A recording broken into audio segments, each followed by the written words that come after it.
అమ్మా మనకింతవరకే ఒక్కరు పాయల గణపచ్చిందా మేము కలిసి సార్ ఫోన్లే మనం కాని గణపతి ఆకుంటే మన యూత్ పరువు గంగల కలిసిపోతుంది జట్ట చేదమ్మా. ఇలాంటి సమయంలో వీరులంతా తరచుగా చెప్పే మాట ఏంటో తెలుసా? పద చూసుకుందాం.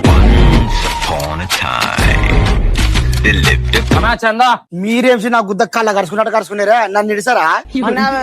ఇవ్వదనయ్యవా గడ్డం గీసుకుని ₹10 గతి లేదు, నీకు 50,000 అటు తేవాలి.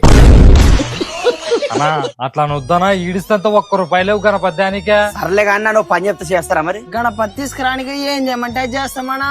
అందరూ కలిసి బ్యాంక్ పోయి గణపతి మీద లోన్ తీయండి.